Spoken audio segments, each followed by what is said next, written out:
Japan has a lot of obscure games that never leave the country. To be honest, there are so many random games that just stay locked in Japan that are probably just lost to time. At least outside of the country. We only get a fraction of the shit that's hiding the shelves of random used games and tech stores in Japan. There's a lot of reasons for why a game could never come stateside. It could be because of how niche it is, or just the topics touched upon it would only relate to a Japanese audience, or just the sheer amount of text the translators and localizers would have to shift through that make it not worth the time and effort it would take if it would barely break equal.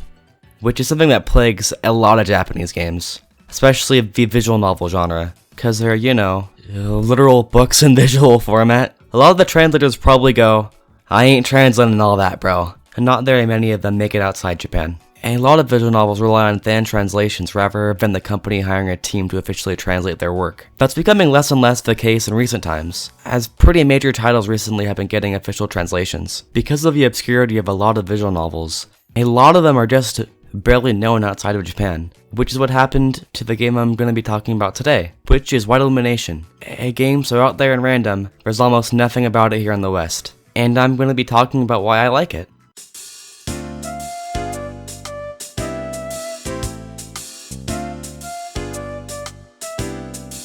White Illumination is a visual novel dating sim developed by Red Company and published by Hudson Soft in 1999 for the Sega Dreamcast. So it had one foot in the grave just by being on the Dreamcast. It takes place and focuses heavily on the Sapporo region of Hokkaido in Japan, with a lot of the game's backgrounds being real-life pictures taken around Sapporo back in the 90s, which makes this game in and of itself a time capsule of late 90s Hokkaido, showcasing real pictures of the towns and buildings. Who knows, all of these buildings and places could be gone or completely remodeled. You play as a high schooler, coming from Tokyo to Sapporo to visit your cousin Katori and her mom Aunt Yoko, after years of being apart. And you basically live out a month role-playing as a jobless bum checking out the sights of Sapporo, all the while bonding with Katori and her family, along with other girls and characters you meet along the way, through your choices and actions. And at the end of it, if you have a strong enough connection, you come back in the wintertime with somebody you choose and kiss them when New Year's happens. As for the characters, there's Katori, whose route is basically thrown at you, Kaoru, who's a young doctor, Kozue, a terminally online cosplayer, Ayu, Katori's classmate and friend, Tanya, who's a Russian foreigner, Yuko, who's part of the self-defense force, Megami, a student, and finally Hayaka, who's also a student who wears an eye patch. And a lot of this stuff is all pretty standard visual novel stuff, but what makes the game interesting is just how unique it is. That's the best way I can describe it. You get shipped off to Hokkaido for a month in the summertime to go visit some longtime family friends, and you think you would have school or something like that to guide you along for the month you play out, but no you don't. You just wake up, maybe see Katori and Aunt Yoko. Sometimes they're off just doing their own stuff. And if you don't know what you're doing, you spend the entire day just being a fucking bum in Hokkaido, going to random places like the government building, or the park or something like that and just passing time. You just smoke cigarettes on the curb type shit doing nothing if you don't know the schedules of some characters or miss dialogue, cause it's all in Japanese. And even when you are on track and meeting characters on specific days, random shit just happens that guides the plot along, which you're gonna see in a little bit. How I even got this game, or knew that it existed, was that me and my friend Christian were at our local retro game store, and I was looking through the couple random Dreamcast games they had that were Japanese imports. Saw this thing for $10 and thought, hey, why not, this is kinda cool. And then I bought it because Christian has a Japanese Dreamcast we could play it on. I didn't know the saga me and bro were gonna go through playing this game.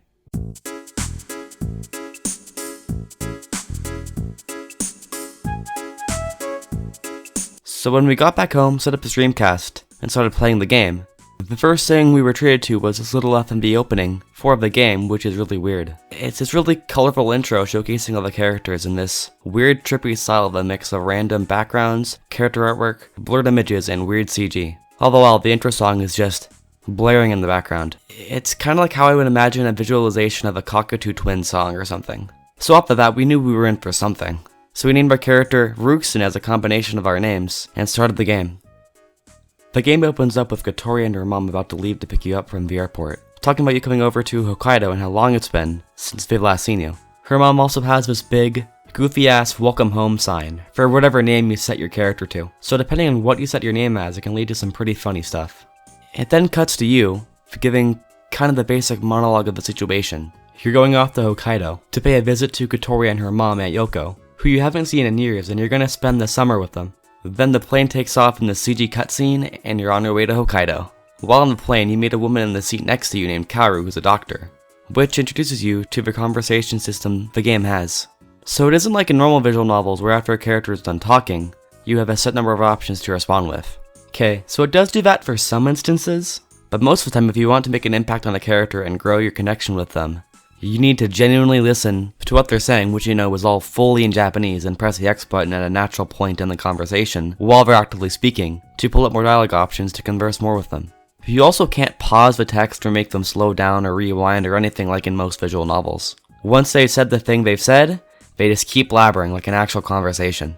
Which if you don't know any Japanese at all like me, you're basically fucking cooked if you want to play this game. Luckily we had the Google Translate camera app, which we held to the TV throughout the whole game, and Christian, who took Japanese in high school, so we were basically set. Your conversation with Kaoru actually does matter. Basically, if you're an asshole to her, her route vanishes after you get off the plane. So, be nice to her, damn it. She's the best character in this whole game. After getting off the plane, you're picked up by Katori in the airport, which again uses actual real-life pictures, with random-ass people in the background just doing whatever they were doing back in 1999. After catching up with Katori, getting on the subway where you talk about the differences between Hokkaido and Tokyo, you get back to her house where you meet Aunt Yoko. For the start of our first playthrough, we didn't know what the hell we were doing. It was a combination of a language barrier and the fact that the game just kind of drops you off, and once the first couple days are over, you're kind of free to do whatever you want in the month that you have.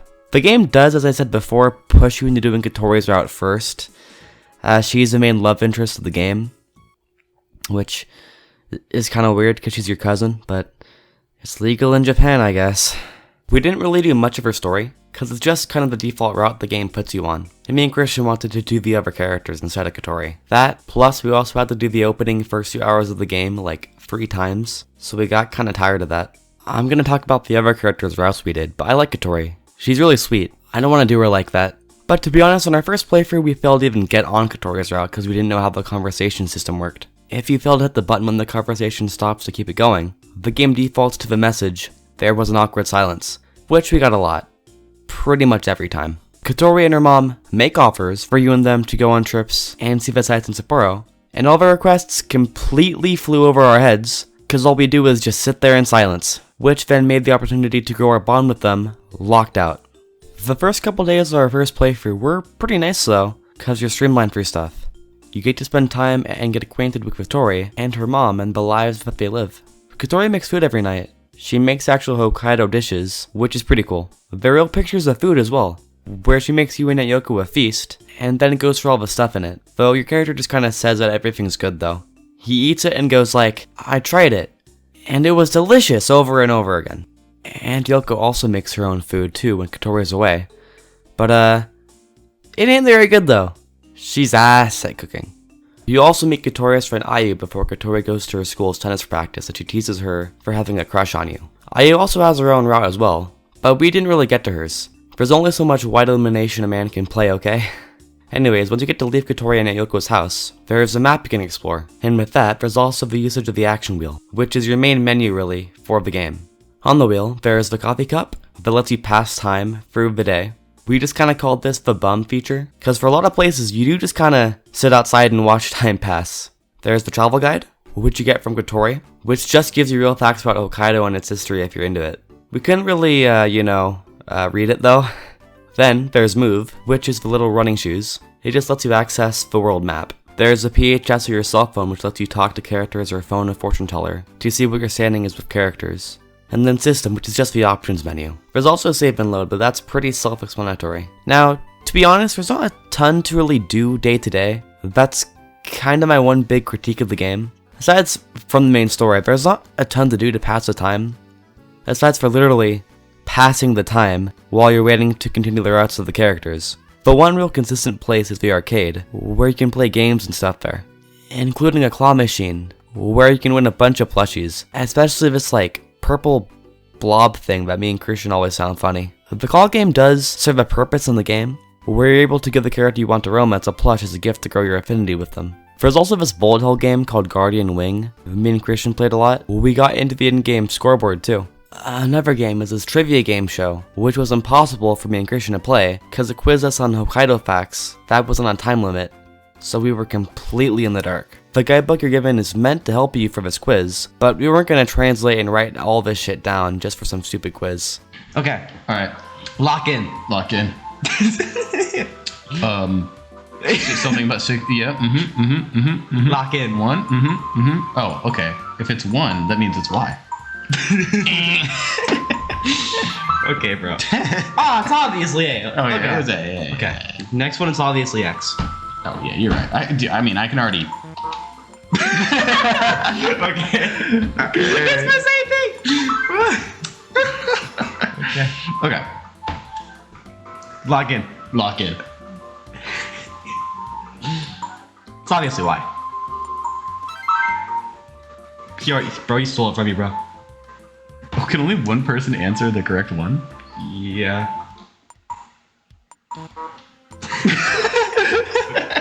Okay. I love the no sound. I love like the you're out. It's so like so flat.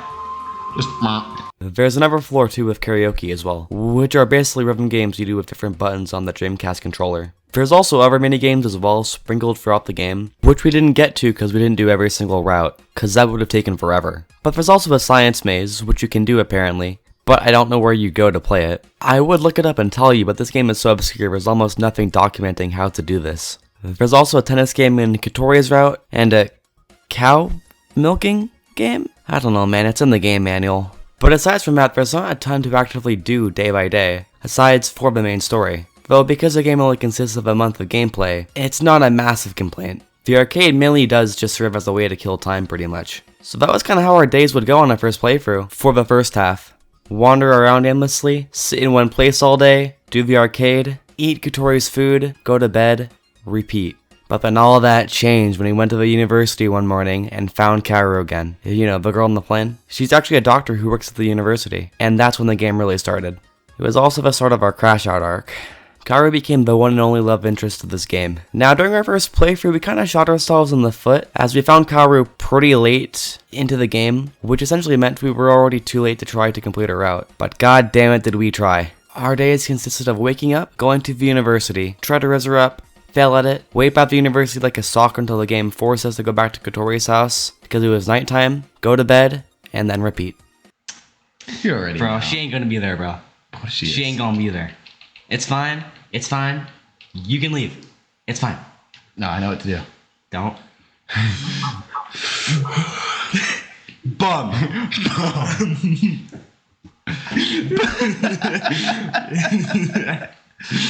Boom. So what else are we gonna do? I got an idea. Hold on. I got an idea. Boom. Nah, man. Nah, man. Yeah, go. Nah, man. No, it's kind of genius though. Boom. Oh. Well, another successful day of doing nothing. Yep, another great day of doing absolutely nothing. And ain't nobody here either. But we really weren't spending our time in the north very well, huh? We got a little bit into her route until the game itself gave up, told us she was out of our league, and gave us a game over. But the thing was, since Kaoru and Katori were the only girls we really talked to, well there was another one but I'll save her for later, we didn't have any affinity or bonds with anyone, and once our time was up it cut to a pretty sad monologue of a character just talking about how he made no friends in Hokkaido and wasted his time. Basically it was a game telling us we had completely wasted our time doing nothing. It gave us the only possible bad ending in the whole game. Well that's new. Did it just... oh shit. You might want to get your translator out. So what's it say? He's upset. Okay. Oh, he's talking about things in life don't change. Is it like with the games? So that the subtle hint the game's telling you to actually talk to people? There's nobody to There's talk nobody to. to talk to! He's just talking about how nothing happened this summer. And he's upset that he hasn't changed. In the northern land of Hokkaido, the girl I love lives happy. Okay. What do you say, boss? Okay, little bro. That's it? Oh my god! Is that it? Did we lose? We got the bad ending. Well, no, we still have to go into the winter portion. Maybe we need to get our maybe we gotta have a closer like relationship with somebody to be able to advance into the winter portion. So here's our plan. Okay, here's our plan, Christian. We're gonna bum outside that goddamn hospital Every single day. You're right. That's our plan. That's a surefire way to get Kaoru. When we got this for the first time, me and Christian sat back and got worried. How were we gonna play this game if we didn't know what we were doing, B, any of the characters' routes and story sequences, especially because nobody outside of Japan has talked about this game, and C, how the conversation system even worked. We were kind of freaking out. We didn't want to start another game save and wander around doing the same thing over and over again and mess up like last time. But luckily an old friend had us covered, and like a second wind, GameFAQs, the GOAT, came in to teach us how to play this damn game. Shout out to the poor soul back in 1999 who basically had to type this out to the void for over 25 years until someone else outside of Japan actually played this fucking game. The guide basically detailed all the steps you have to do to get yourself in each of the characters' routes, and it also gave a guide on how the CBS system even worked. The manual didn't give a super good explanation of it. That plus it was also in another language, so I mean... It also gives biopics on all the characters as well, which is pretty neat. Some of the wording is kind of funny for how it talks about the game though. Hirai is the first of many, hopefully, life simulations for the new 124-bit Sega Dreamcast. Yeah, that didn't happen. The Dreamcast crashed out faster than the Wii U. But with the guide, me and Christian actually had a clue of what we were supposed to do, and so we hopped back in to give Kaoru another shot.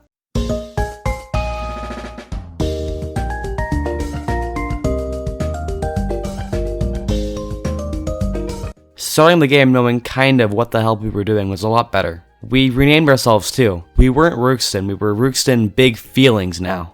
You go Big Feelings. Okay. You go Big Feeling Rookston. Because I've got a big heart. Yeah. Got a big heart. Oh, we should put like a swiggle. Yeah. Big heart. Big feeling, Rookston. Rookston, big feeling. Because I've got a big feeling we're gonna win this game. It's kind of beautiful. This was also a time where we learned there was almost nothing in English about this game. One of the only things in English that covers this game is an IGN article, literally saying that if you don't know Japanese, this game is unplayable. So that's great. Pretty much immediately once we started actually using the CBS system, there were changes. New stuff was happening in place of, an awkward silence. So we were on the right track. We also had one goal in mind, to actually do Kaoru's route, and not crash out like we did last time.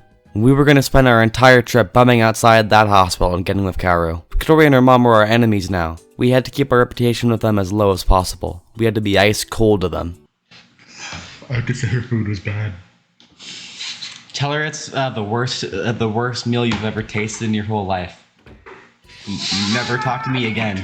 I want to do that. I can't do it. I can't do that. I don't have the heart to do that. No, it feels mean being like... It feels mean. Your food was horrible. I hated this. This is terrible. It was horrible. Like you put your fork down, Katori. This sucked. This was the worst meal I've ever had. Yeah. Never cook again. Never cook again. Give up. Do you have the heart to tell her her food was awful? 'Cause it looks good. It looks good. It's like real life pictures of food.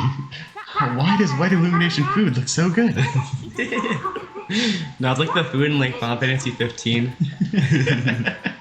Just makes perfect looking food.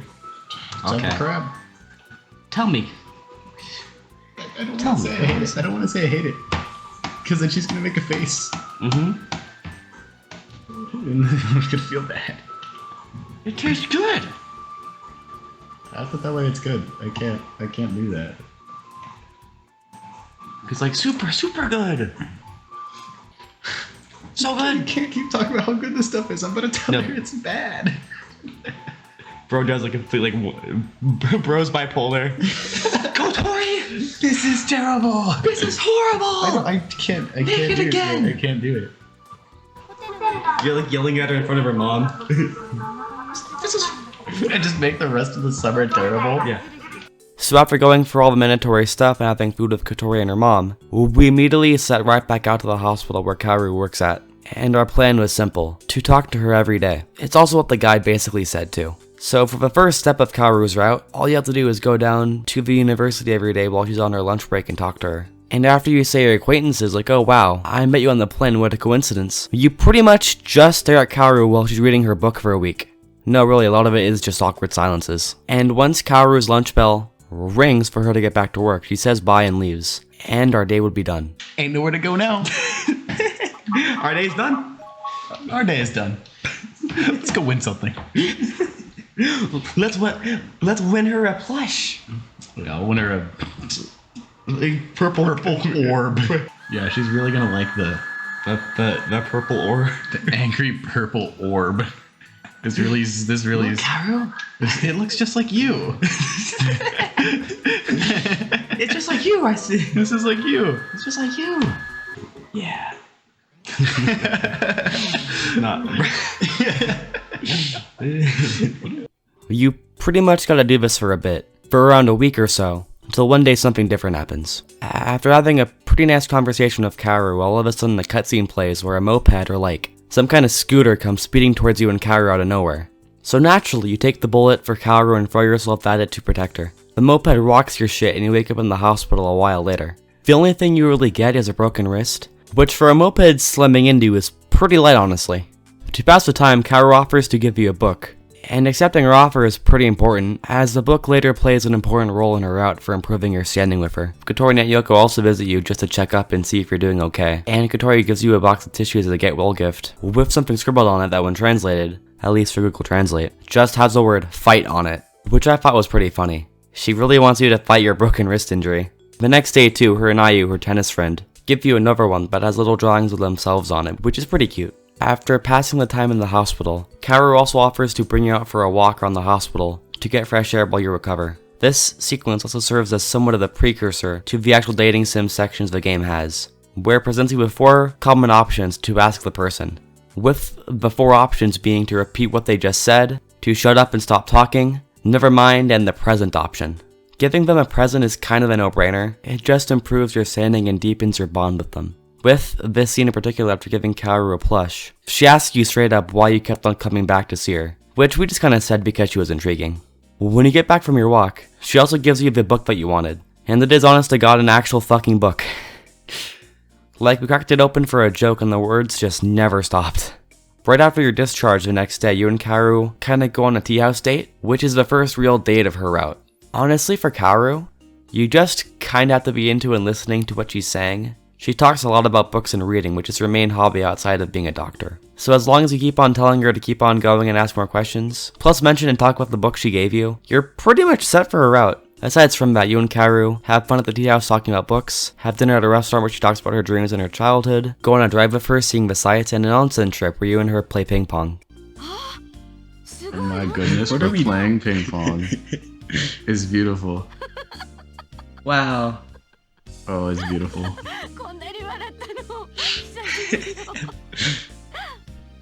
This is it. We're in. We're great. We're in. See you later. Oh, that was very short. Same. Oh, yeah. And it's done. That's the that's the game, everybody. Oh, look. Oh, look. Oh, yeah, the board's different. There's a picture of her up.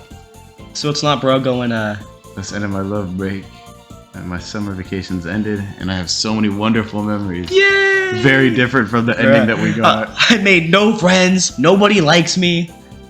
All I did was smoke. Semester begins tomorrow, and my boring life begins again. No. But one thing is different. The first part of our route came to a close, and me and Christian were in the endgame. The game skips all the way through fall and right into the days leading up to the White Illumination Festival, which is at New Year's. We received a letter from Kaoru talking about how she has time off from her job and how she wants to meet us again, and with that we leave Tokyo again to go visit her in Hokkaido. Carrying heavy luggage to a town full of memories. On a journey to find the girl I love. White Illumination. To the north. To the north. To the north. Oh my god, title card flash is beautiful. Getting off the plane, Kaoru picks us up from the airport in her car and drops us back off at Kotori's place, where we catch up with Kotori and her mom and do usual Kotori things like saying her food sucks. Again, there is no reasoning with an op like Kotori. Never trust her. After catching up, however, you're given the final option to pick whose path you want to align yourself with for the festival. And I think in the usual playthrough of the game, or if you lock the fuck in and maximize every day you have, you're supposed to have multiple options to pick from. But because we were dead set on Kaoru, she was the only option. So we just kinda picked it and moved on. So after calling her and making plans for the next day, we meet up and explore the town, which gives you straight up a new map to explore in the winter season. Majority of it I'm going to briefly kinda talk about, because Kaoru, for the most part, just talks about and info dumps about what real-world place you're in and the significance that it has for Sapporo and Hokkaido culture. Which is really cool, but, like, goddamn, you go to a lot of places. It also doesn't help that all the text was being translated through Google Translate, so all this incredibly specific stuff wasn't translated right at all. Something of note I thought was interesting, that Kaoru brought up during the multiple days you go out with her to see Sapporo, was when you're in a coffee shop and he talks about the history and importance of women doctors in the medical field, which for Japan, especially in the 90s, is pretty progressive, and definitely does not have any ties at all to anything in the real world, not at all. I don't know, I just thought it was pretty cool the game included that for her character. You see a lot of things though, like this really old fort in Sapporo, go to a market which talks about local food, go on a Skytrim and see Vatava Hakodate, which is a city in Hokkaido, to name a few things. You end off your little sightseeing trip by doing karaoke with her too. Do you have to score high on this? There's no way. Bro, it's like she leaves us if you get like a 16. She leaves us. She's like, sorry, but like You kinda suck. Nah, I don't suck. I pull through. This is gonna be my highest score yet. This is gonna be my highest score yet, and I promise you. That's Go to the moon. Playboy Cardi said that. Go to the moon. Go to the moon. to the moon. Go and to back. the moon. 50. To the moon and back. 50. Oh! Holy shit. Okay, Look bro. at that. Okay. I'm zoted. I'm zoted. Okay. Alright. Wow. You're so good at. She said you, I think she said your timing was bad. I think she said your time. Okay, bro. I think she said your timing was bad. She said you suck. Oh.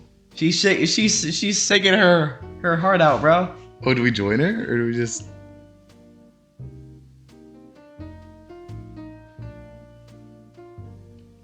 Oh, she's.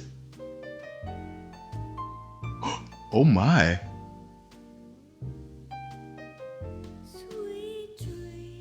Oh my goodness. Bro. Wow, she's just showing us up, huh? That's mean. Bro, you did the bum This version. ain't no competition, bro. We're supposed to be having fun. You an ass. What's she got? Okay, bro. 5 million. 71. Yeah. Okay. Okay, All right. Kaoru. All right. Okay, Kaoru. All right. Okay, that's mean. I don't want to talk to you anymore. You a meanie. You a poopy pants. You a poopy pants. And Kaoru serenaded us with a song and blew our score of 40 out of the water. Forever out, every character has the option of doing a fully voiced song for if you choose to do karaoke with them. And with that, our little sightseeing tour came to an end. We were really in the endgame now though. And we realized when the game tried to make it seem sentimental of who we were going to spend our last day with. Except, the only people we know in this whole ass town are Kaoru and Kotori. So that was a little anticlimactic. Nah, Kotori, get out of here, man. Get out of here. Get out of here. Get out of here. What? Kotori Haruno. No. The only two people we've met. No, it's like the Megamind thing of the good.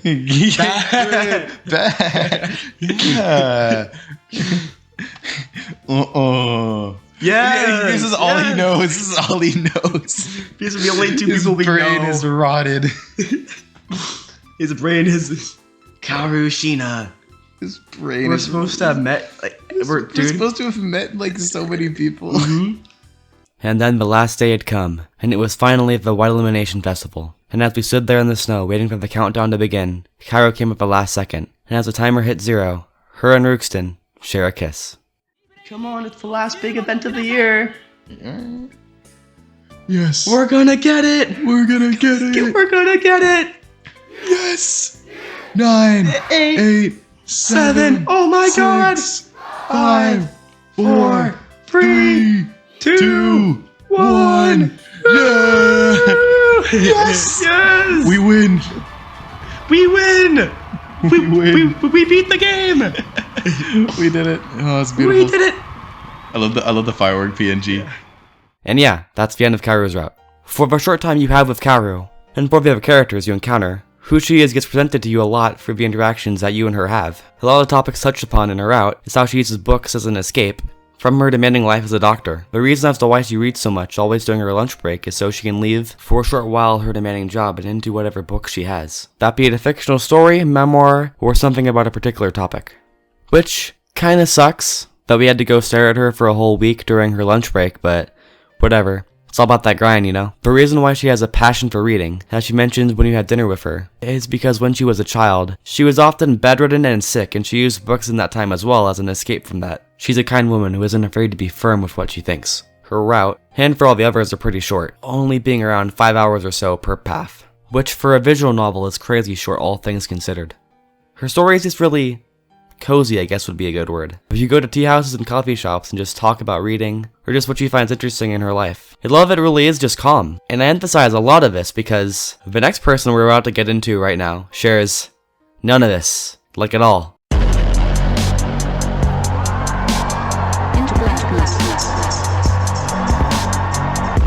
After finishing Kaoru's route, me and Christian thought of who we were going to do next for the game, because we didn't just want to do Kaoru's route and nothing else. So we decided to go for Kozue, who is kind of the otaku stereotype person of the game. And Jesus Christ, me and Christian didn't know what we were in for doing her route. Like honestly, man, knowing this freak's roaming around makes me just want to run back to Kotori's house, lock myself in there, and have Kotori tell me everything is going to be alright. Her route starts off pretty normal.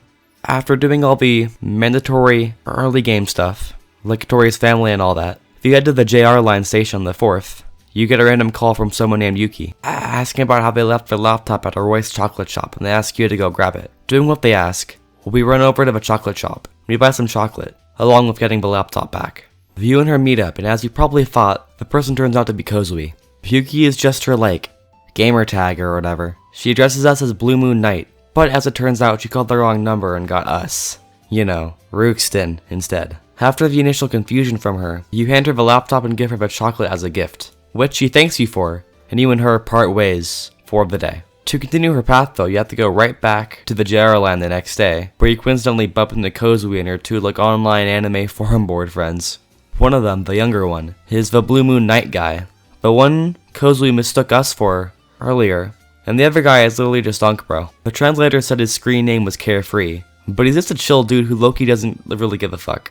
Blue Moon Knight though is about as much of a tool as you can get though. So after saying introductions, you and your little group of friends go out to eat together at this ramen shop on the side of the street. While you and your group are eating, Blue Moon starts blabbering about how his friend joined the self-defense force for a dumb reason, because he wanted to be there when they invent mechs, and starts yapping about how the self-defense force serves no purpose until the noodles he orders gets dropped on his head by the girl sitting next to him, prompting him to lash out at her. The girl who drops noodles on him is actually Yuko, who's a member of the self-defense force.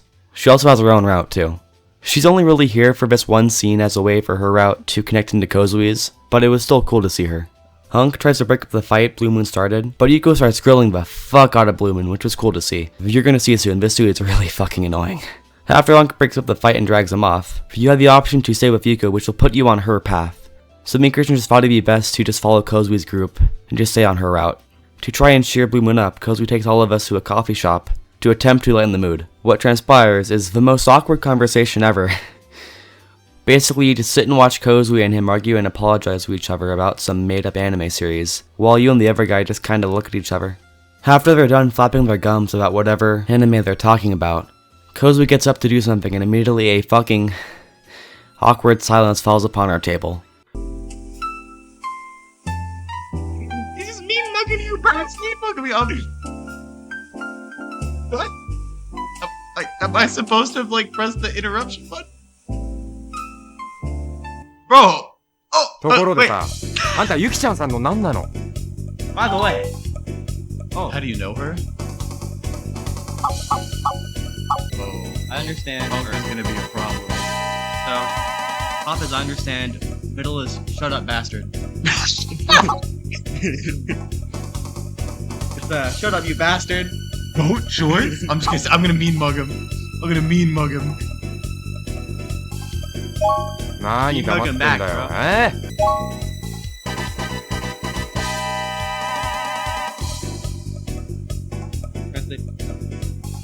Oh, Shut wait. up, you bastard. Just shut up already. How do you and Kozue get along? We're telling him. Oh, we're mugging him, huh? Oh, wait. He instantly back down. Oh, bitch made. Oh my god. What is You're it? laying in on him. Okay. It's. What do you mean? If you like Kozue-chan, you should tell her directly instead of sticking around behind her back. Holy shit, bro! Okay. He instantly backed off. Holy fuck. Huh? Blue Moon just starts grilling us on how we know Kozue, and asks us if we're more than just friends. Once we start talking back though, this dude like instantly folds. It's pretty obvious he has a crush on Kozue and is just a dick about it. Kozue comes back, sees what's happening, and just kinda tells everybody to screw off and leave. Nice friend group, am I right? Continuing the story, if you go to Hiragishi Station the next day instead of the JR line, you run into Kozue. It turns out Kozue is some spoiled rich girl who has her own personal driver, which for how she acts, makes a lot of sense. She has the driver take us to Hitsuchigalko Observatory as a date, I guess. She explains that she wanted Blue Moon to be there too for us to make amends, but something came up for him. We sit down in the park and she talks about her relationship with Blue Moon and about the internet and online aliases and stuff like that. The conversation goes from Blue Moon to if it's good to use an online alias or if by doing so it hides certain aspects of yourself that you couldn't hide face to face. We picked the dialogue option about how it isn't good to hide behind a computer and be someone you're not, in which Kozue, not liking what we said, starts mimicking and mocking everything we say. She keeps on doing it and ramping it up until...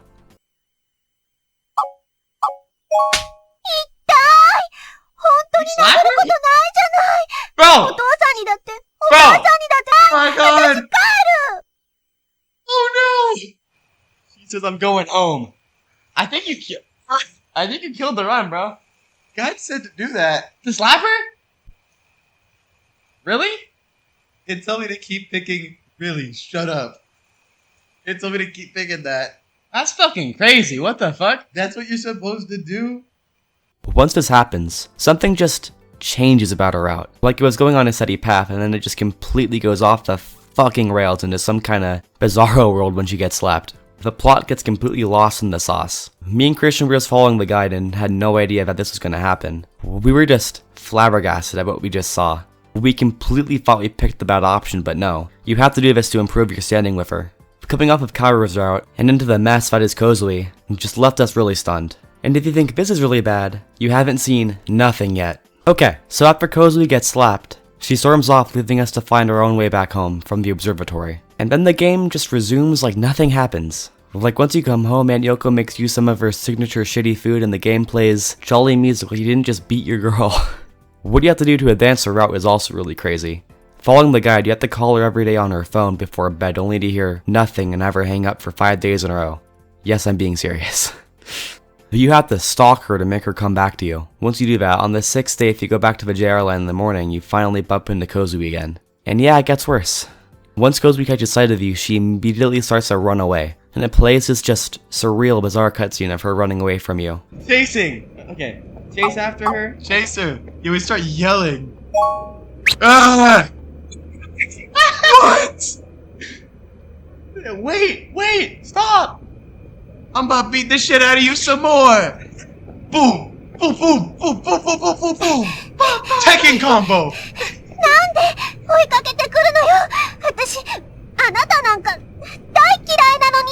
Why are you chasing? 顔が赤いの I は hate you so much! 走ったせいですからね。 I'm more obedient and more... Oh my fucking Bro, god! why are we going down the misogyny route? What is this? How about we like... Okay, maybe... we won't be a misogynist. This run's crazy. I'm sitting there every single time. I'm given a dialogue option. I'm feeling, meet this scout. Spy throws all the pictures down on the table and she goes, I have no words. Every single time my character is given a dialogue choice. It's insane. You forcibly grab her arm and yank her back to you. Kozue, after saying how much she hates you, starts apologizing and asking what she could do better. You're left with 3 options to say to her. Of course, we picked the only normal option of you're fine just how you are, which is the only option really if you're a normal person. The other 2 being try to be more cuter or be more obedient is just awful. Kozue mumbles at how she'll be at Tensei Hall for a doujinshi convention and leaves. Again, me and Christian were just sat there on the couch, not believing what we were seeing. The next day, when you go to Tensei Hall and meet up with her, it just feels so off. Me and Christian just felt uncomfortable. The way it does it too is just odd. It just pans over a still screenshot with just the ambiance of the event hall playing over to Kozue, who's in her cosplay, or whatever, while she says how happy she is to see you. She then tells us to look what's in her heart, while she shows us our name embroidered into her cosplay. It then transitions to after the con, with her confessing her feelings to us on top of the roof, saying how much she loves us. And yeah, that's how our summer portion ends. Kozue's winter portion isn't anything to write home about. Honestly, me and Christian just kinda sat there and played through it. Like Kaoru, you meet up with her and do stuff. She shows you around Sapporo, talks about computers, and finally kiss at the White Illumination countdown. But for Kaoru, it was cool. For Kozue, once it happened, we just kinda went, cool, we're done, and closed the game. For Kozue's route, once the slap happened, me and Christian just kinda checked out from the story. I didn't really talk a ton about who Kozue is, but she is incredibly interesting herself. She's a spoiled little self-centered brat who is obsessed with computers and anime, and things like that. She gets what she wants and isn't grateful for the things she has. Obviously, I don't think she deserved at all to be slapped or be told what to be. That's awful, but is Kozue really likable? No, she isn't. She mocks you when you disagree with her, she laughs at instead of helping her friend when he gets embarrassed in public, and just seems to have a really unhealthy understanding of what a relationship is like. And it's just so odd how the game treats it. Like the slap happens and the train station scene happens, and the game expects you to just roll with it. So when you come back in winter to visit her, it just feels off. At least to us it felt off. While we didn't look super into the other routes of the game, I know damn well this doesn't happen in any of the other ones. Like imagining slapping Katori just makes me really sad. Katori's sweet, I don't want to do that, man. And it's just such a difference from Kaoru's route. It's like the world gets flipped or something. I don't want Kozue's route to bog down the rest of what the game is, as majority of it is completely fine. Her route's just fucking crazy for no reason. It just was a coincidence that the two routes me and Christian decided to do was a super awesome wholesome one, and a crazy one. Kozue is the yin to Kaoru's yang, I guess.